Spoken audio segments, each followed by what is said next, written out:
Hi everyone, GM. So nice to see so many of you join.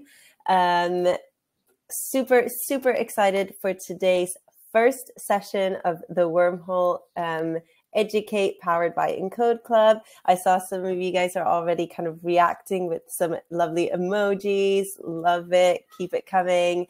Feel free to say hi in the chat on the bottom right corner as well. Introduce yourself.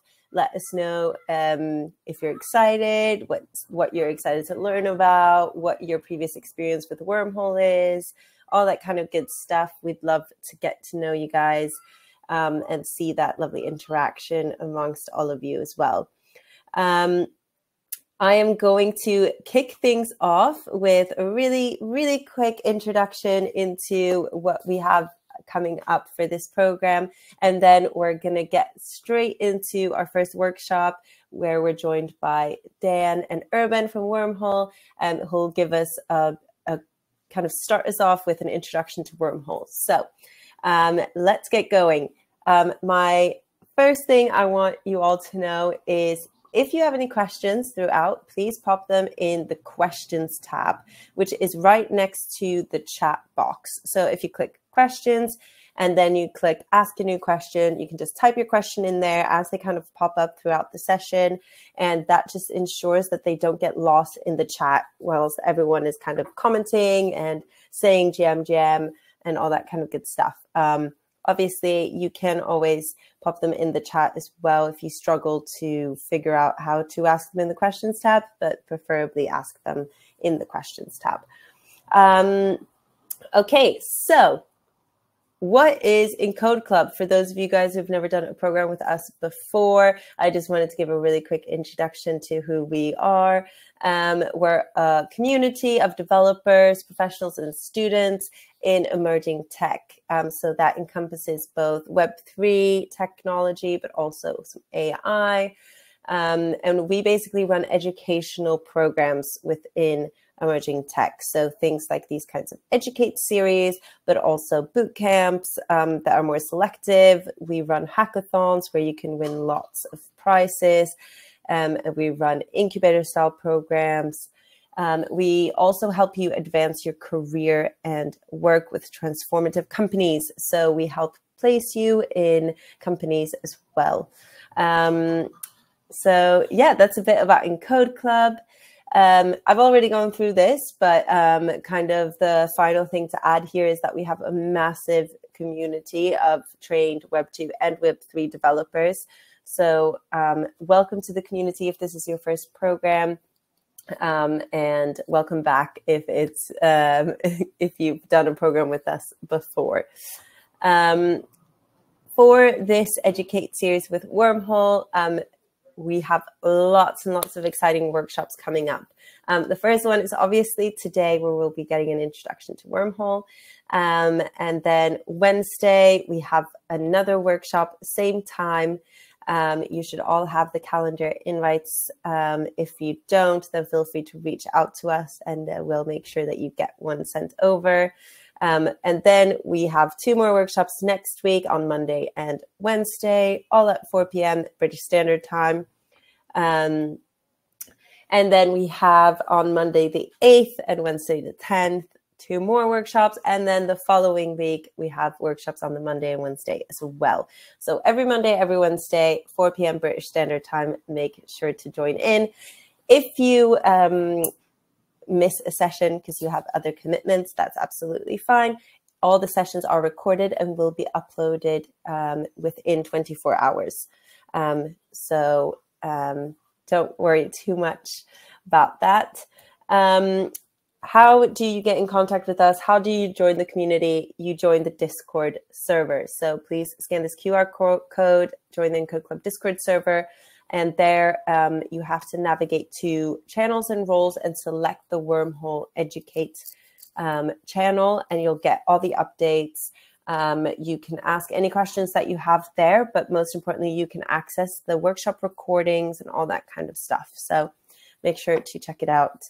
And yeah, that's it from me today. I am going to now invite our lovely speakers to join us on the stage. So I'm inviting Dan and Urban to join the stage now, who will be kicking us off with the first workshop.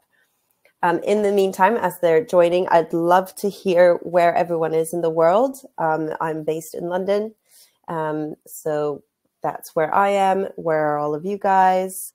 Hi, Urban. Whereabouts are you based? Do you want to share? Yeah, I'm based in Slovenia, but I'm currently down in Croatia. So yeah, close by. Very nice, very nice. You're doing good in the Euros, I think, right? Or yeah, you qualified? Could be better. I think we're okay. You're okay. A couple ties, right? I'm from Sweden, so all I know is that we did really badly. We didn't even qualify. But that's, you've made it further than that. What about you, Dan? Whereabouts are you based? I spend most of my time in the U.S. I'm from the U.S. Nice. So what time is it for you now? Is it an inconvenient time or is it all okay? No, just 11 a.m. Okay. That's pretty nice then. Cool.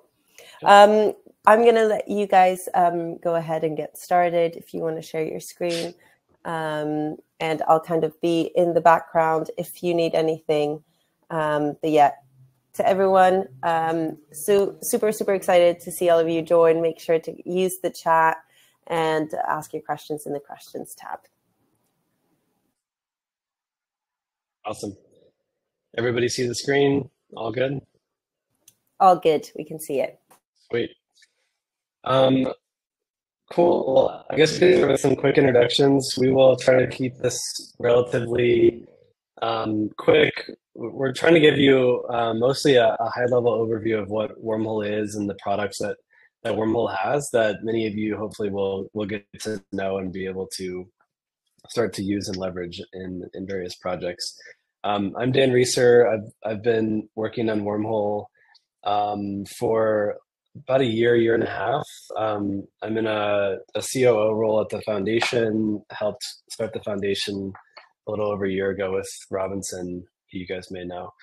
And then Urban is a longtime friend and coworker in the industry, and we were lucky enough to start working together again recently. But Urban, go ahead and introduce yourself. Yeah, thanks, Dan. I do a bunch of different things at the foundation.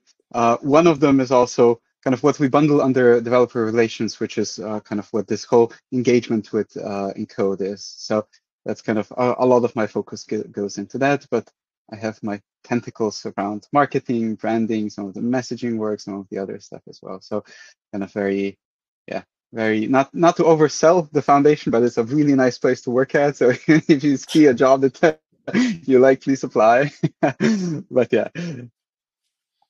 Awesome, thanks. Let's get into it. First, I wanted to start with this image. The left side gives it away. Normally, when I give this presentation, I'll ask the crowd what they think they're looking at. This is a fiber optic cable that runs under the ocean to connect all the different continents' internet networks together. These networks, just like you see in this image, these fiber optic networks run all over the world. It looks like 1.2 million kilometers, 150,000 miles of cable connecting all the internet. Why am I showing you this? What I'm trying to portray here is the fact that the internet, as we know it today, and all the startups and massive companies that are driving the global economy today didn't just happen by chance. There was a lot of work that was done for decades to connect all the different networks together, starting in California, where the internet began, and then obviously spreading across the entire world. And just, I won't walk through the history of crypto and blockchains because I'm sure everyone here is aware of that. But what I'm trying to show you is that just like the people in the 60s, 70s, and 80s who were laying these fiber optic cables, where we are today is the blockchain industry is growing at such a rapid pace that all these different networks need to be connected together into essentially a network of networks. And this is what Wormhole is building. Here you can see a chart of the number of active blockchains leading up to around 2022, 2023, growing up into the right. And just like the last chart, the decentralized exchange to centralized exchange trading volume is also trending up into the right. So more and more activity is coming on chain, whether it's trading, social networks like Lens. A lot of activity is now becoming on chain because of improvements we're seeing in user experience and on ramps and things like that. So with Wormhole, obviously one of the main topics we'll talk about is blockchain interoperability. So just to define what that is, interoperability is enabling isolated blockchain networks to communicate data between each other. And the word data here is important because sometimes when people think of interop protocols, they immediately think of token transfers, but tokens can be transferred as a form of data, but other forms of data can also be leveraged through these interoperability networks. And we'll get into some of the use cases a bit later. Interoperability is a very important tool for developers of primarily three different types of projects in the crypto space. One being blockchains. If you're a blockchain, you need to grow your users, you want to grow your TVL, you want to grow the use cases that are built on top of your chain, and this helps you scale. So blockchains are one of the primary groups that we work with on a daily basis because we're solving a massive problem for them in scaling their users and their liquidity. The other group that we provide our tools and products for are application developers. So Wormhole's connected to over 30 different blockchains, and of course, all those blockchains have application ecosystems. Places like Ethereum, L2s, Solana, Sui, Cosmos. There's a lot of these really rapidly growing ecosystems. Applications are looking for how to get more users and how to attract liquidity from within their ecosystem, but also from external blockchains, so they can help grow their own application. And then the third group of people who use Wormhole are token issuers. Wormhole has a couple ways to do token transfers. Most recently, in the more popular product for this is called native token transfers, or NTT. And this is a burn and mint mechanism for allowing any token to be transferred from one blockchain to another. This interoperability stack is to help you kind of get a mental picture of what Wormhole does and where we kind of fit in the interoperability stack. And then you may have heard words like bridge, you may have heard words like aggregator. So let's just go through this really quickly so you can understand how all these different components play together. Starting at the bottom, you have Wormhole and our friends at Axelar. Both are building messaging layers or interoperability layers. This is kind of foundational to everything that involves transfers of data or tokens. Wormhole itself is not a bridge. There are many different bridges built on Wormhole that leverage Wormhole messaging. Some of these examples are Mayan, Portal, and others. Squid is another token bridge that is built primarily on Axelar. And then you may have heard of CCTP, the USDC cross-chain transfer protocol. That is also an example of a bridge, and that is deeply integrated with Wormhole. So we help add functionality to CCTP so that people can essentially program their transfers. When they're doing a transfer of USDC, they can add additional information to take certain actions when they reach their destination chain. Going up one layer, you have aggregators. So Socket and LiFi are a couple of the bigger names here. Aggregators are doing exactly what the name says. They're aggregating various bridging or messaging pathways to give the user usually the cheapest or the fastest way to transfer a token or swap tokens between chains. The analogy that I like to make here is everyone uses Uber. Sometimes people use Lyft. Sometimes people use taxis. There are examples where taxis are actually faster because they might be sitting right there on the corner. I prefer Uber because it's easier to pay straight through the app. But imagine one app that allowed you to call an Uber, a Lyft, or a taxi, whichever was the fastest or the cheapest for you depending on your preference. That is what aggregators are doing. They're aggregating the different bridging or messaging pathways that are available to the market. And then application layer on top. This is just a UX improvement that we're starting to see.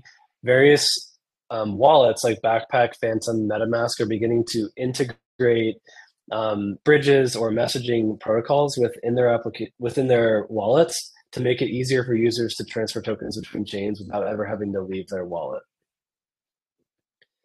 And I didn't mention this, but just in case people have questions, feel free to pop them in the questions box, and then we will address those at the end. But it looks like Rade, if I'm pronouncing it right, was asking about blockchain interoperability, and hopefully that question has already been answered. I've covered some of this. This is the best way to think about this slide is just if you're an application, if you're a developer, how should you be thinking about which interoperability protocol or platform should you be choosing? Security is obviously probably the most important aspect here that we think a lot about and are continuously improving.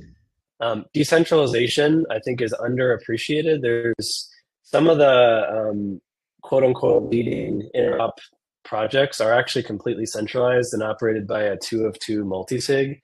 Wormhole and Axelar are both very decentralized. Wormhole operates on a network of what we call guardians. They're essentially validators. There's 19 of them, and consensus of 13 of the 19 must be reached in order to verify any message going through Wormhole. Axelar also has a very decentralized group of validators that run its network. User experience, developer experience. So this is another thing for developers to think about. The fact that these code is open source is also something to think about. If you're a developer in crypto, hopefully open source and the whole ethos of why we're here to build open and permissionless products, hopefully this is important to you. This is deeply important to Wormhole and all the contributors building on Wormhole, and everything that Wormhole builds is open source. This is not the case for all teams building these sorts of platforms. So let's quickly go into Wormhole. Wormhole itself is the leading interoperability platform, and we power multi-chain bridges and applications and allow them to scale to additional users and liquidity. And when I say leading, we're not just saying this, we're backing this up by data.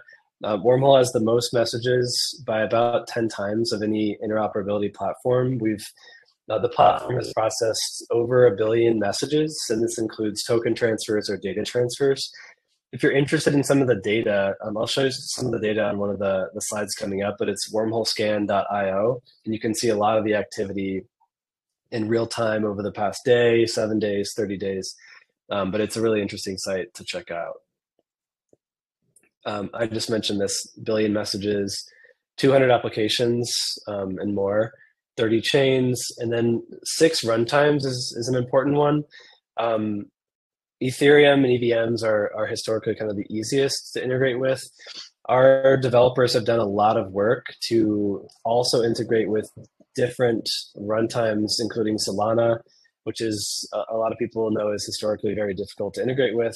The Move ecosystem, so Sui and Aptos and others, the Cosmos ecosystem, even others like Algorand, the Polkadot ecosystem, a lot of integrations, so a lot of connectivity for anyone building with Wormhole across all of these chains that you can see here on this slide. This is Wormhole Scan that I was just referring to. Just to give you an idea of the scale right now. So 1.03 billion messages, 176,000 messages sent just in the past day. And then here you can start to see the flows between chains. And there's interesting kind of trend spotting that you can do here. Ethereum is usually the most or the second most in terms of volume going from the chain, and then ecosystems like Sui and Solana have recently been doing a really good job of attracting liquidity via Wormhole. Cool. Now I'm going to hand it over to Urban to go through this slide about the core contributors, and then a few more slides for everyone to understand a bit more. Cool. Yeah, thanks, Dan. So core contributors, to me, this goes back to the fact, to the decentralization aspect that that Dan mentioned. I think it's really important to think of decentralizing the tech, but it often comes down to the social coordination layer. And I personally am really happy to see that there is not one company or one foundation just building out this this tech stack, this layer. There's actually a number of companies. So I'm not going to go through each of them, but rest assured, there's a number of companies working on the engineering side, on the research side, on the adoption side, and so on. So yeah, a lot of effort goes into social coordination and decentralizing that aspect to kind of de-risk the whole process of moving forward the whole Wormhole platform. Yeah, I'll just add one thing. I mentioned security is a top priority for us. This asymmetric research is an entire team dedicated to Wormhole security. Some of the people on the team came from Mozilla. If you look at Immunify, the bug bounty website, they're often holding the #1 position in terms of number of bounties discovered in the crypto ecosystem, and constantly finding bugs. Not just Wormhole is what they look at. They look at all the chains that we're working with. So they'll find issues with Cosmos, they'll find issues with others. So I just wanted to highlight the fact that we have an entire team dedicated to security. Yeah. And some of the key integrations and partnerships, again, not to go into detail on everyone, to me personally, one or two really stand out. #1 has to be just AMD. AMD being the AMD, it's actually the well-renowned AMD that produces chips and hardware for pretty much every laptop on the planet. We're working with AMD on the ZK side, where they provide hardware acceleration tools for our ZK development and implementation, particularly to all the core contributors. So this is actually a massive unlock for the platform as a whole, that the researchers, the engineers can work on the latest tech, not just on the software side, but also on the hardware side. Now, the second one, to me, the most kind of standout-ish here is Uniswap. Uniswap is, we all know Uniswap, right? But not a lot of people know that they have multiple implementations of the Uniswap protocol on other blockchains. And given its governance, which Uniswap holds on Ethereum, they need to coordinate these governance decisions. They need to communicate the messages, what has actually been decided on.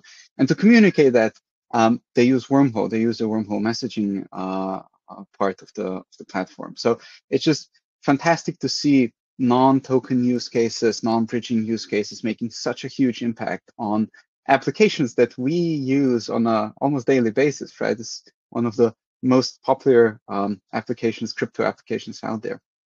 Yeah. So these two stand out to me. Maybe Dan, if you have a pick, what would you say?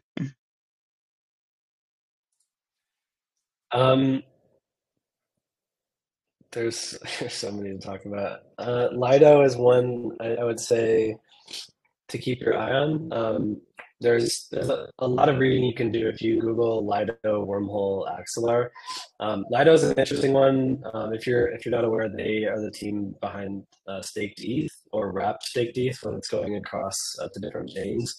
And Wormhole and Axelar are actually teaming up to do almost a multi-bridge solution for the Lido team, which provides two security mechanisms, two message verification systems, teaming up together to help bring Wrapped Staked ETH to other ecosystems. In this case, the BNB chain is the one that's imminently going live. So that's an example I mentioned earlier, the three groups: blockchains, applications, and token issuers. This would be a primary example of a token issuer who's using Wormhole.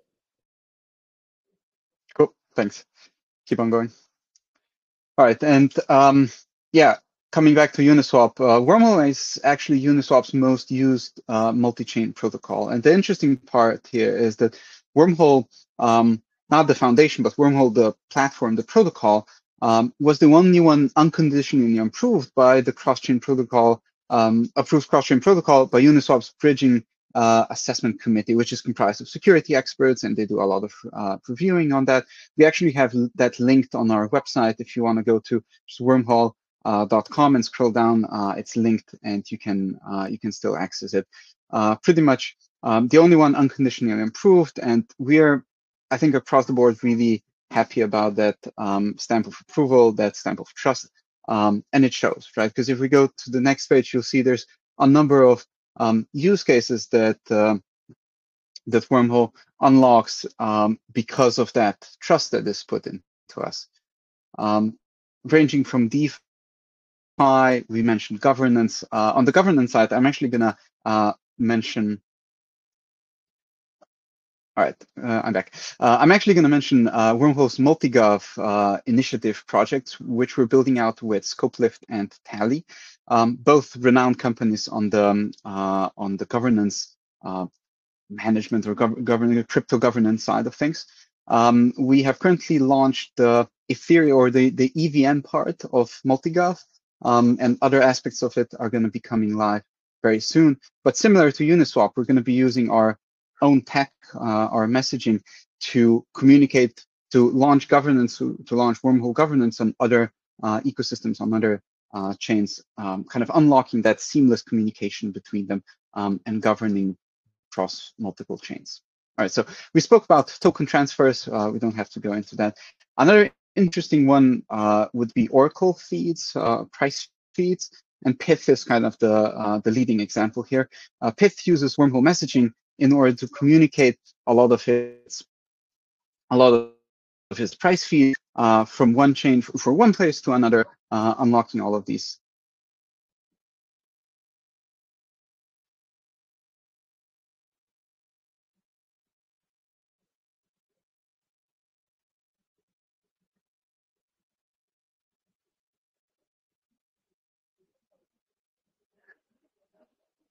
All right, yeah, can you hear me? Because I see I'm popping in and out. Can hear you now. Yeah, I think you. Cool. We lost you for a second, but it's better now.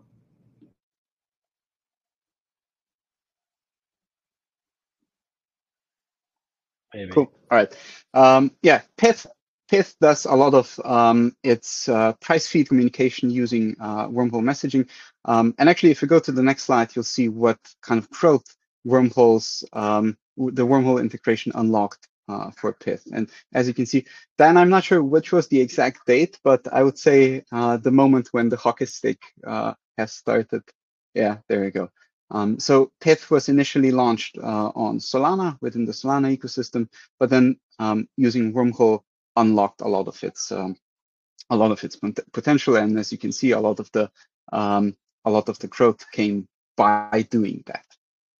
So yeah, then if you go back to the use cases slide, I have one more that I really want to cover, which is the native multi-chain applications. So we've seen kind of traditionally applications launch either on Ethereum or on Solana or on Swin or within one of the ecosystems. What we started seeing is that applications or application developers rather want to launch multi-chain first. They want to deploy their application solving some sort of problem or serving some sort of users on a lot of chains at once, which means that from day one, they unlock all of that growth that we've just seen with Pith. And for us, this represents kind of a new paradigm, if you will, thinking about how to build within the crypto space as a whole, right? You're not thinking just one ecosystem first. You're thinking, how can I take advantage? How can I serve all of these users across these different ecosystems and chains from day one, essentially? So yeah, Synonym and Hashflow are good use cases here. But if you go again to the wormhole.com website, there's like a whole section describing these. So, yeah, Dan, go ahead. You can skip the Pith chart. I wanted to add one thing. We had a couple questions in the chat around Uniswap. So just to summarize what we're doing with Uniswap. So Uniswap launched on Ethereum, and they're governance system is based on Ethereum. So the only way that you can vote on a Uniswap proposal, like that could be changing fees, that could be adding new functionality to Uniswap itself. That all has to be done on Ethereum mainnet. But as you know, Uniswap has tons of different deployments on different chains, probably over 15. So how do those Uniswap deployments evolve with the decisions that are made on ETH mainnet? They have to have a way of that governance decision to be communicated out to all these different deployments of Uniswap. So they're using Wormhole for that transfer of data. So this is a perfect example of something that's not a token transfer, it's a transfer of data, saying, let's say Uniswap voted on ETH mainnet to add an additional fee on Uniswap trades. That would then get transferred out to Avalanche, to the Polkadot ecosystem, to L2's various ecosystems to understand that they need to be changing because the changes were made on ETH mainnet. So it looks like Jumadu, hopefully I'm pronouncing that right, understands now. So that's kind of the summary of Uniswap. Yeah, go ahead, Irving. exactly. It's a great use case. Exactly. That's why I'm personally really excited about this and the multi-chain multi-gov initiative as well. All right. So moving on to the technical architecture. We're not going to go too deep into this because we have a session next week prepared that goes really deep into explaining how all these functions work together. But to give you a more higher level introduction into this, there's 3 core terms that you got to understand. The first one being a VAA, a verified action approval. This is essentially the core messaging primitive, which has been emitted by a core contract, and we're going to see this graphically represented later on. It's essentially a message that has some sort of data in it, some sort of information in it, and ultimately gets signed by the guardians and then transferred forward. But this is where the guardians come in, right? They are pretty much the validator network for Wormhole. There's currently 19 trusted parties, and they all run full nodes for all the Wormhole connected chains. Now, again, they're responsible to watch the logs for all the core contracts, and we assume everything is met. They would then sign that that message and gossip it forward. In the next step, we got to talk about the relayers, which is a off-chain process. It can be pretty much any off-chain process that delivers a VAA that has been signed and approved by the guardians to its destination chain. So these 3 work together to kind of form the core of what we call Wormhole, or specifically Wormhole messaging. So then if you go forward to the next one, we'll see a very high-level graphic of what that actually means. So the architecture here is, it's very high level, so it's very simple, but you have a source chain, which has source chain contracts. You have in the middle some sort of process that happens, and then you have a target chain with its target contracts. Now, if we go to the next slide, then you'll see there's a little bit more to it, right? We have the VAAs, we have the guardians, the relayers, and contracts in the both chain. So what actually happens here, you've got contracts deployed on a source chain. These are Wormhole core contracts. They emit information, right? They ultimately emit VAAs, and these VAAs get picked up by the Guardian network. In order to verify that, 2/3 of the validator set of the Guardians need to approve and sign that message, saying, yes, check, that is okay. Now, once that attestation happens, that VAA gets passed forward and picked up by a relayer. Think of a relayer like almost like a postman or a mailman, right? They pick it up, they send it forward. They do anything with it because it is not possible for them to do anything with it. So pretty much picks it up, carries it over to the target chain where it is picked up by the target contract, and then whatever happens. There's some sort of process going on. But that is pretty much very high level. That is the architecture. Chase next week is going to take you through way more detail on what actually is happening, how these contracts work, how they emit messages, and all of that. But for now, for this session, I think it's good enough to understand how this all comes together. Dan, if you want to add something, please feel free to interrupt, but I think this covers it quite nicely. So yeah, go ahead, take the products.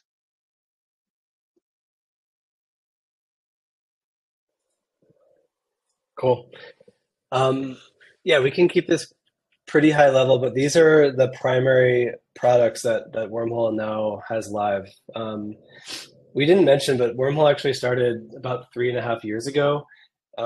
Originally, we were working to solve the problem that Solana and Ethereum were isolated; they were not connected. So we were the first team to connect those two networks. And the reason why I mentioned that is because Wormhole has just evolved so much over time, and we have a strong focus of working with developers and the teams building with Wormhole to understand what functionality or what features might be missing, and then we build those for them.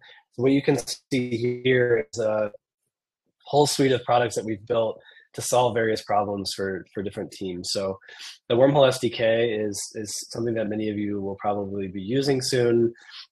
This is what you can use to build apps to make a wallet multi-chain. So pretty much any use case can fit within the Wormhole SDK. Wormhole Connect is something that we built to solve a problem for applications, because these bridges that are built on Wormhole Portal is an example of one that's used quite a bit. Applications were having to send their users away from their app to portalbridge.com, and the users would be doing those transfers on Portal. But if you're an application, you do not want to be sending users off of your app, because there's going to be drop off in the number of people who actually come back. So we built Wormhole Connect as a widget. It's only 3 lines of code, and you can embed it inside of any application, and it actually puts Wormhole right inside of your app. If you want to have a tab that says transfers, you click on transfers, and then there's a Wormhole widget embedded there, so your users can do that transfer within your application, and it reduces the number of users who will drop off. So that's a really great product and relatively easy to implement. Native token transfers, or NTT, I already mentioned this. This is the framework for making any token multi-chain. Tokens like ETH itself cannot use burn and mint, because they're immutable contracts that have been launched for a while. But any newly issued token, or any token who wants to upgrade their contracts, can use NTT. Wormhole Queries is another product that we recently launched. There was a problem we discovered with our ecosystem where teams wanted the ability to be able to query data from other chains in a cheap and cost-effective way. Prior to that, they were having to do essentially push-based querying, where you're having to do it on a time interval. So you're paying quite a bit in gas fees to do this check every once in a while.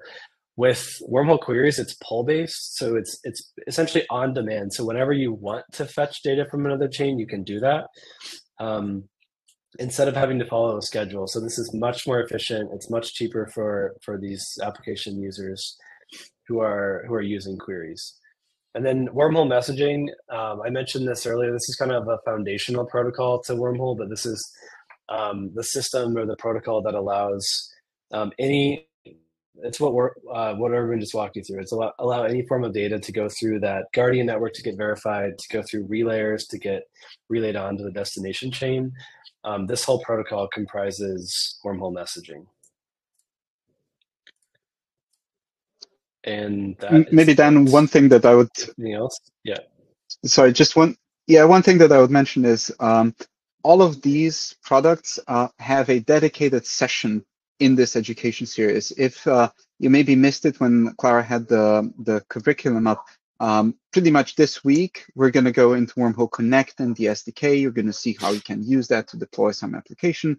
Then the week after, we're going into native token transfers, Wormhole Queries, and so on, right? And the messaging part is going to be a deep dive into the tech.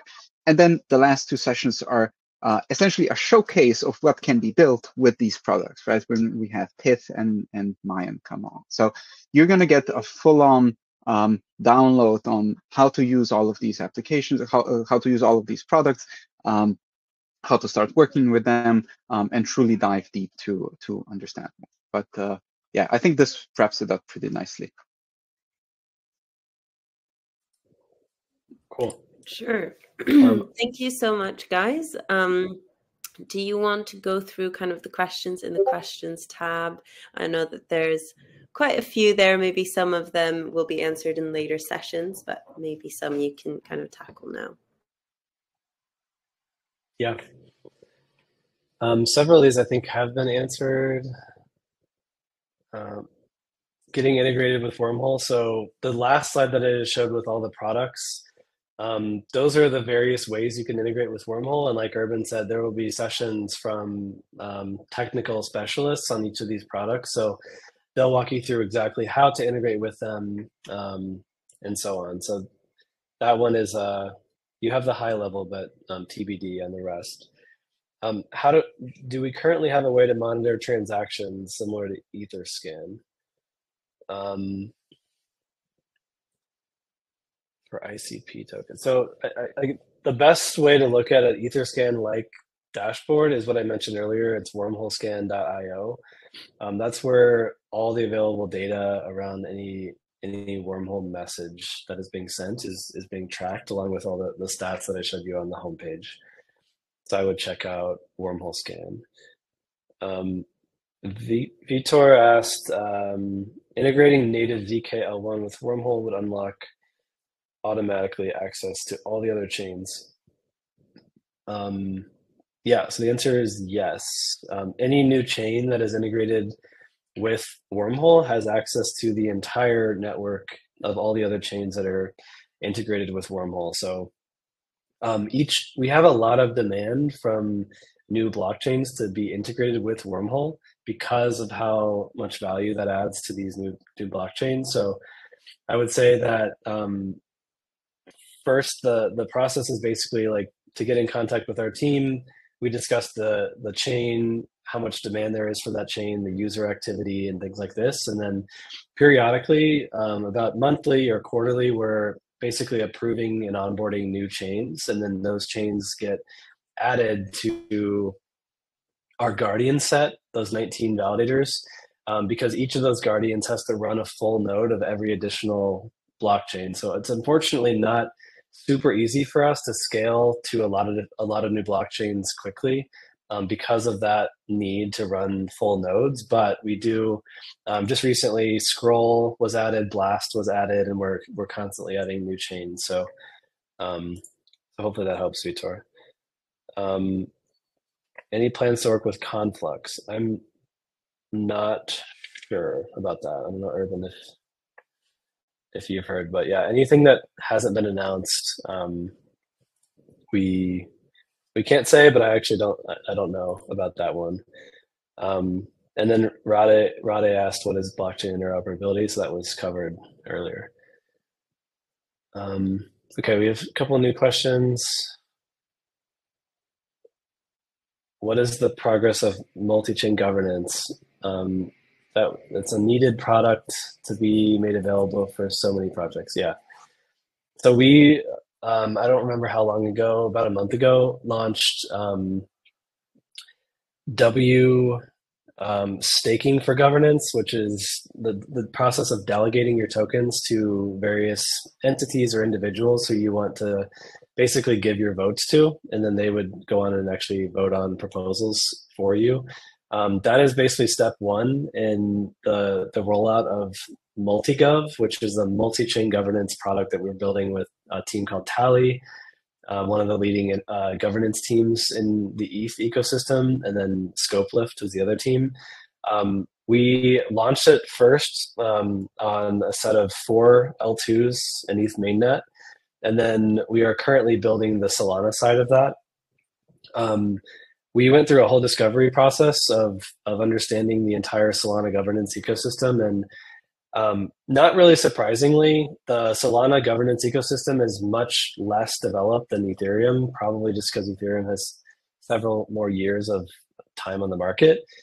So we were not able to find a solution that is just kind of plug and play with MultiGov, unfortunately. So we're building that ourselves.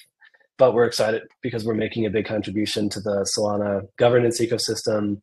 It's going to be awesome. A lot of the Solana teams are really excited to be able to have their DAO on Solana interact with Ethereum and the other way around. So it's pretty exciting for us. It's a new thing that's never existed in the industry, and it's truly multi-chain applications. It's people on Solana and Arbitrum on Base and Ethereum all voting in one DAO, and kind of abstracting away the underlying chains and bringing everyone together in one place. So the Solana side will be going live decently soon. I think there's still a month or two at least of development, but also remember there's people on the call are engineers and builders, so there's audits involved, especially on something that's at the scale of Wormhole. We need to make sure everything is audited multiple times and extremely safe and secure. And then last question Jonathan asked, when will W be on EVM chains? So the Wormhole token W is already on EVM chains, so that's done. And then can other tokens already go multi-chain? Yes. So the NTT product that I mentioned, there's already several different tokens. Restaking tokens, there's staking derivatives, newly issued tokens from various startup teams are using NTT to make their token multi-chain from day one. Cool. I think that's mostly all the questions. Yeah, I think so as well. If there are any final questions, please pop them in the chat now. But it looks like people are just kind of chatting about other things and saying, that is really, really useful and interesting and helpful. So it seems like people are really, really enjoying the session. Thank you so much to both of you guys. Now, you just got a question now, Urban. It is a couple of years old. I'm particularly proud of my sporks. Love it. Yeah, thank you so much to both of you guys. That was super informative, very easy to follow, and yeah, thank you for answering all the questions as well. And thank you everyone in the audience for joining. Super excited to kick this program off, and there's loads more to come. So just stay tuned. And if you want to kind of recap tomorrow, the video will be uploaded on the Discord. So make sure to check that out as well. Any kind of final words from you guys before we log off? Thanks for the attention and all the great questions. Yeah, exactly. Thank you, everybody. I wish you all a lot of a good educational journey here. I think we put quite a lot of thought into this to make it actionable, to make it simple, and I hope you all learn a lot. But yeah, thank you for tuning in. Thank you so much. Bye, everyone. Thank you.